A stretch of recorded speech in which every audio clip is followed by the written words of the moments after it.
Ek is Anne-Marie Fourie, ek is in Richardsburg primêre skool en ek is in graad 2.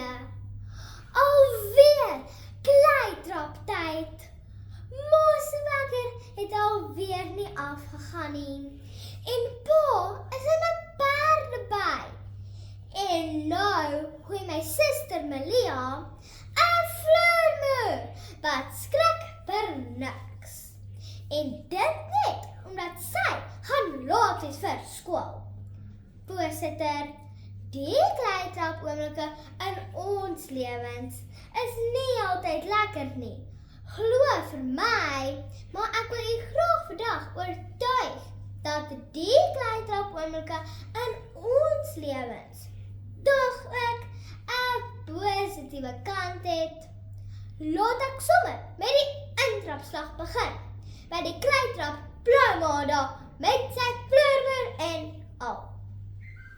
Juffrou Skoolhoven, my klasonderwyseres by Richardsburg primêre skool, leer ons in die klas van tyd en beplanning en ook om sinne te bou en onnodige woorde uit sinne uit te haal. As ek was blou uit ons blou Maandag haal, het dit soos 'n doodgewone Maandag sonder kleitrap. Op die webwerf www.netwerk24.com verskyn daar 'n artikel op die 14de Februarie 2024. Bestuur jou tyd reg. Geskryf deur Godfrey Marie, 'n motiverende spreker van Kaapstad. Hy skryf dat beplanning die sleutel is tot beter tydbestuur. Dink net, minder drama, minder wanorde en minder kleitrap. Ons gesin het beslis die wondersleutel nodig. Tweedens, let die kleitrap gevoel wat mens kry as jy 'n fout gemaak het. Mens om dit nog harder te probeer. My ouma Elsa, en kyk, sy is baie slim, sê dat alle mense, veral kinders, foute maak. En dit is normaal. Ek koop die mama's lys 'n bietjie mooi hierna. Verlede week het ek nie hard genoeg vir my speltoets geleer nie. En dit was nag.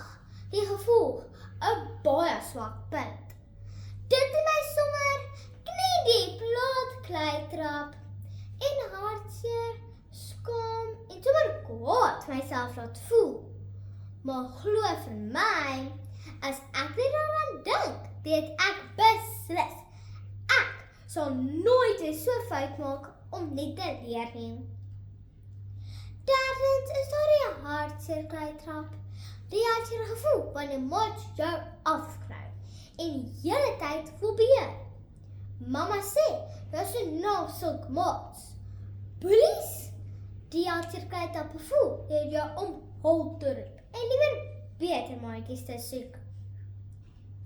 Bully, jou billebak, jy is laag as 'n kakkerlak.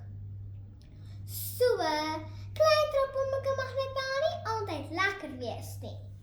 Maar as die kleitrapoomblikke in my lewe my leer van beter beplanning om te leer uit jou foute en om nie bullies parkeerplek in jou lewe te gee nie, dan moet jy met my saamstem dat die kleitrapoomblikke in ons lewens tog ook 'n positiewe kant het.